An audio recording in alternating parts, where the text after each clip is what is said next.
എക്സാമുകളിലുള്ള പ്രധാനപ്പെട്ട ഒരു ക്വസ്റ്റ്യനാണ്. ചോദ്യത്തിലേക്ക് കടക്കാം. ജലതന്മാത്രയിലെ ഹൈഡ്രജനും ഓക്സിജനും തമ്മിലുള്ള മാസിലുള്ള അംശബന്ധം എത്ര എന്നാണ് ചോദിച്ചിരിക്കുന്നത്.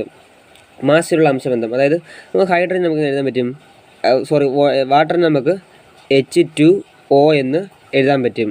H2Oയിൽ ഹൈഡ്രജൻ എത്ര എണ്ണമുണ്ട്? 2 എണ്ണം ഉണ്ട്. ഓക്സിജൻ ഒരെണ്ണേ ഉള്ളൂ. ഹൈഡ്രജൻ്റെ മാസ് എന്ന് പറഞ്ഞാൽ 1 ആയിരിക്കും. ഹൈഡ്രജൻ അറ്റോമിക് മാസ് എന്ന് പറഞ്ഞാൽ 1 ആയിരിക്കും. ഓക്സിജൻ്റെ എത്ര? ഓക്സിജൻ്റെ 16 ആണ്. അങ്ങനെയാണെങ്കിൽ ഇവിടെ ഹൈഡ്രജൻ എത്ര എണ്ണം ഉണ്ട്? 2 എണ്ണം ഉണ്ട്. അപ്പോൾ ഹൈഡ്രജൻ 2 എണ്ണം ഉണ്ടായിട്ട് നമുക്ക് 1 1 2 2:2. ഓക്സിജൻ ഇവിടെ എത്ര ഉണ്ട്? ഓക്സിജൻ ഒരെണ്ണം മാത്രമേ ഉള്ളൂ. ഓക്സിജൻ്റെ മാസ് എന്ന് പറഞ്ഞാൽ 16 ആണ്. അപ്പോൾ 2:16. ഈ 2:16 ചെറുതാക്കുമ്പോൾ എങ്ങനെ പറ്റും? 2ൻ്റെ 1 16നെ നമുക്ക് 8 എന്ന് എഴുതാം. അപ്പം 1:8 ആയിരിക്കും അറ്റോമിക് മാസിലുള്ള അംശബന്ധം.